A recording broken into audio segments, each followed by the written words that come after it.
अशरफे ज़माना ज़माने मदद नुमा दरहाए पस्तरा कल्बी करम खुशा। नारे तकबीर, नारे रिसालत। नबी ने फरमा दिया इंसान कयामत में उसी के साथ होगा जिससे मोहब्बत करता है। अब यहीं पे कुछ रोक है।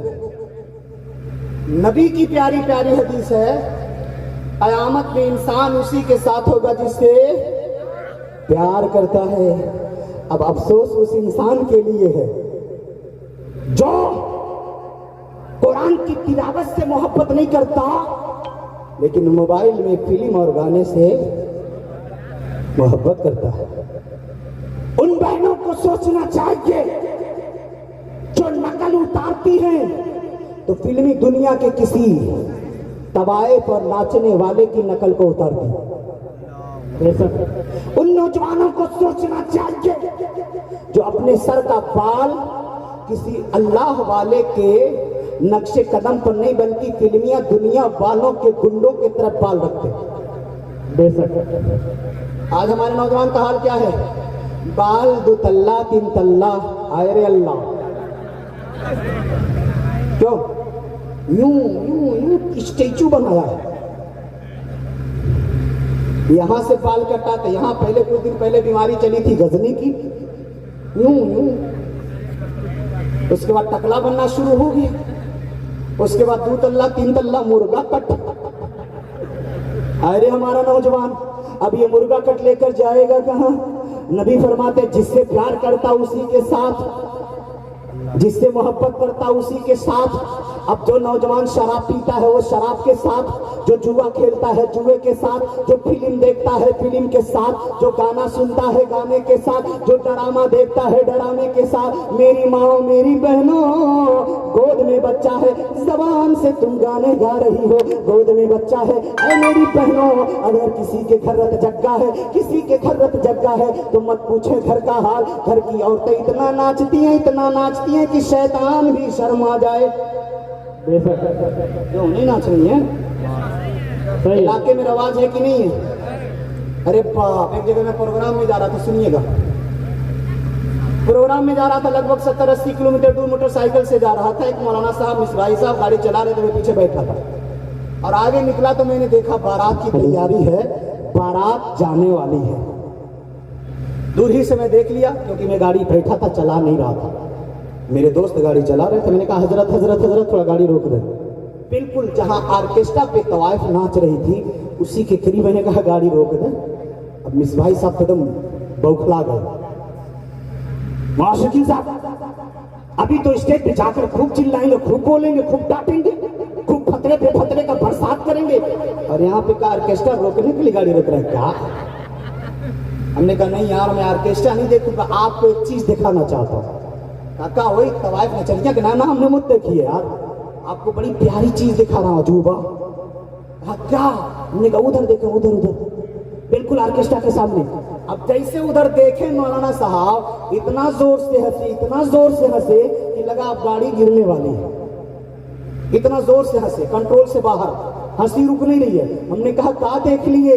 अरे मौलाना साहब मत कहिए, अरे जवन की बुढ़िया और जवन का बुढ़वा, जौने के मुंह में दांत ना आई, चेहरे पे मांस ना आई, अखिया भीतर आ गई बा। अरे बाप रे बाप, पेट में आंत ना आई, वो बुढ़िया भी फुदुक के नाच रही है। फूक दो तो उड़ जाए। अब वो बुढ़िया जब फुदुक के नाच रही तो मौलाना देख के बिल्कुल मदहोश, गाड़ी गिरने। हमने कहा कंट्रोल, कहीं ऐसा ना खुद को भी तोड़ ले, हमको भी तोड़ डाले। अरे हजरत क्या बात कर रहे हो? बुढ़िया वो देखे बुढ़िया को देखे, आज तो शैतान भी कांप रहा होगा, वो कह रहा होगा यार जब बुढ़ियों में इतना दम है तो बुढ़िया इतना भयानक नाच रही है तो जवन की बुढ़िया। अरे बाप रे बाप, तब तक एक बूढ़ा इंसान गुस्से के मारे लाल पीला होकर के, अरे पाए तो उठाकर पटक दे, मार दे, हाथ पैर तोड़े। गुस्से में आकर खड़ा हो गया। ओ मौलवी साहब, शर्म नहीं आ रही है? ऑर्केस्ट्रा देख रहे हो? कहा बाबा इतना गुस्से में कहे हो? कहा अरे बाबू जानत नहीं हो, बुढ़िया देखत हो, बुढ़िया वो ऐसा नाचतिया कि बिल्कुल कयामत पर पा कह दिले बिया बुढ़िया। कहा बाबा क्या बात है, आखिर क्यों नाच रही? के भूत तो नहीं सवार है? कहा बाबू भूत नहीं सवार है, उसके पोते की बारात जा रही है, उसके पोते की बारात जा रही है। ऐ मेरी मुकद्दस माँ बहनों, बेटे की शादी तो माँ नाचे, चच्ची नाचे, मामी नाचे, खाला नाचे, बहन नाचे, भाभी नाचे।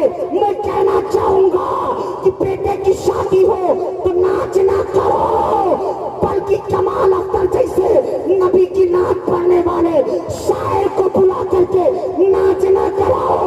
तुम्हारे बेटे की बारात जाए तो एक तरफ नबी की नात होती रहे, तेरे बेटे की बारात निकलती रहे। आज गाँव में जो बीमारियां हैं, तो नबी क्या फरमाते हैं? इंसान उसी के साथ होगा जिससे मोहब्बत करता है। ए मेरी माँ, गोद में बच्चा है, खूब गाना सुन रही हो, और वही बच्चा जब जवान होकर लतिया रहा है ना, तब कारी रियाजुद्दीन नजर आ रहा है। नहीं हो रहा ऐसा? अरे जैसे जवान जड़ी बूटी सुंघा दी है। पहुंचे अब्बा, कारी साहब, अरे गजब हो गया, क्या हो? गजब हो गया हजरत। अरे बताइए क्या हो गया? अरे हजरत हमारा सर फटा जाता है, हमारे मेहरुआ भी परेशान, पूरे घर वाले परेशान। अरे हुआ क्या है? अरे कारी साहब गजब हो गया, और नौकी जमाइल बिया ना इतना खतरनाक किया, बेटवा वही के गुलाम बन गई बा। गुलाम बना क्यों? ये गुलाम किसने बनाया? उस लड़की के बाप ने नहीं, उस लड़की के माँ ने नहीं, उस लड़की ने नहीं। अगर किसी का बेटा बीवी का गुलाम बनाए तो गुलाम बनाने वाला कोई और नहीं, माँ बाप ने गुलाम बनाया, माँ बाप ने गुलाम बनाया है। कैसे? हम जाते हैं मार्केट में भैंस खरीदने, बैल खरीदने, कितने का है? 15,000 जोड़ी, 20,000 जोड़ी है, 25,000 जोड़ी है, 30,000 जोड़ी है, खरीद कर लाए अपने घर पे बैल को।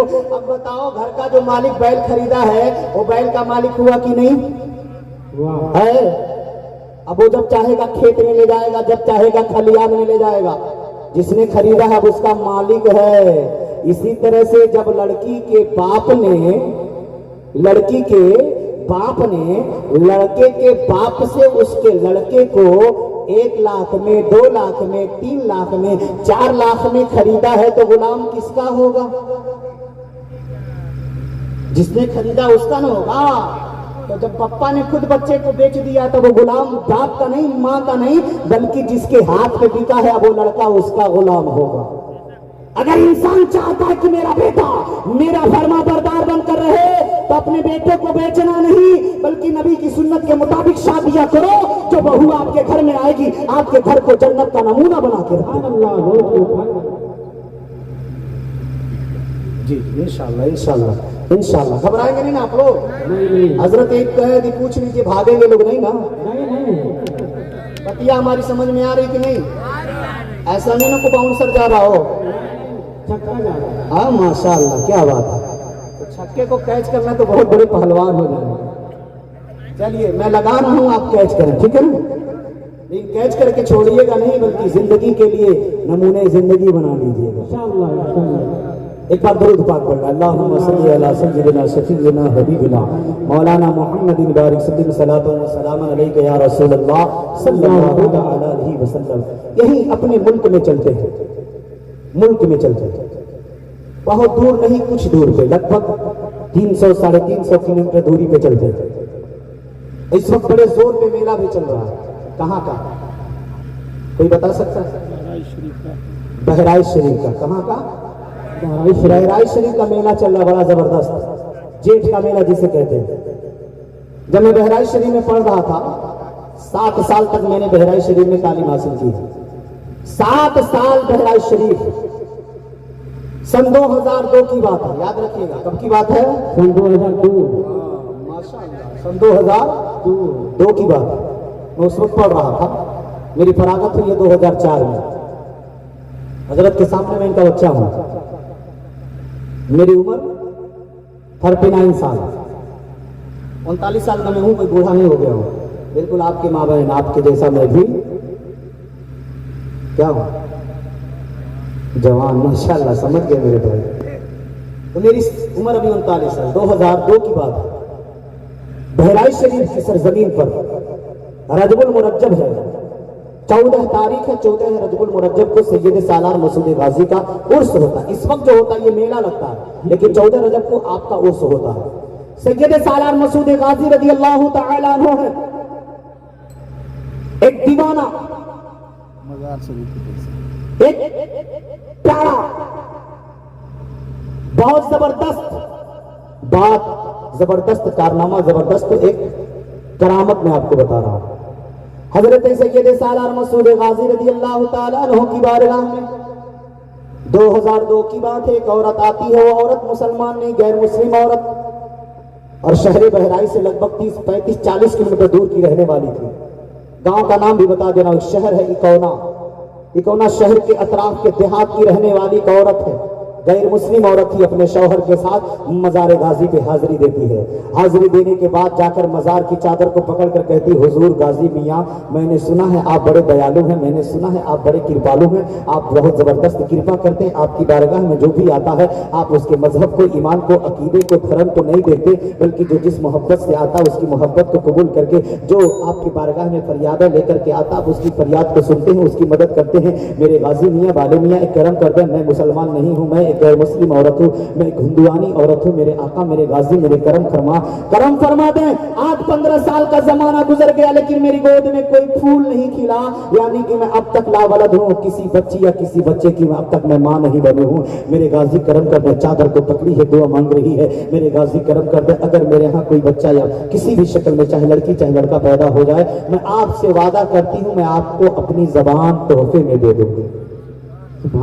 एक गैर मुस्लिम औरत, बहुत जबरदस्त बात है, सुनिएगा क्या कहती, मैं अपनी जबान आपको तोहफे में दे दूंगी, बस करम कर दें। मेरी मां बहनों आप भी गौर से सुनिएगा, आज बुराई अपने उरूज पर है, बेहयाई अपने शबाब पर है। मेरे नौजवान भाइयों, अल्लाह के लिए अपनी जिंदगी को अल्लाह वालों की मोहब्बत में गुजारा। मेरी बहनों, अपनी जिंदगी अल्लाह वालों की मोहब्बत में गुजारा। कहीं ऐसा ना हो मेरी बहनें, मेरी माएं, मेरे घर की बेटियां बाल लंबा करने के लिए विटामिन खाती हैं कि बाल लंबे हो जाए, न जाने कैसा कैसा ऑयल सर पे रखती हैं कि बाल लंबे हो जाए। लेकिन मुझे अफसोस उस वक्त होता है जब मेरी बहनें, मेरी माएं, मेरे घर की मुकद्दस शहजादियां, बेटियां बाल लंबा कर लेती हैं, लेकिन सामने का बाल नीचे गिराकर काट देती हैं, कान में फंसा लेती हैं, यूं यूं गलत बोल रहा हूं? आप बताइए, लड़कियों का बाल काटना हराम हराम हराम है। क्या बाप नहीं देखता है कि मेरी बेटी बाल काट के घूम रही? मां नहीं देखती है? इंशाल्लाह फिर कभी जिंदगी में कहीं और मुलाकात हुई तो उस टॉपिक पे अलग बात होगी, लेकिन आज मैं बताना चाहता हूं अल्लाह वालों का मकाम क्या होता है। क्योंकि उर्स है, उर्स की तकरीब में हम और आप आए, उर्स के हवाले से कुछ लेकर के जाए। हजरत सैयद सालार मसूद गाजी रज़ी अल्लाह तआला अन्हु की चादर को पकड़कर वो औरत बिन्नतें, फरियादें, आरज़ू पेश कर रहे, हुजूर मुझे भी औलाद अता कर दें, मुझे भी कुछ दे दें, मैं वादा करती हूँ तोहफे में अपनी जबान आपको दे दूंगी। वो औरत ये दुआ करके अपने घर चली गई है, मिन्नत मांग के घर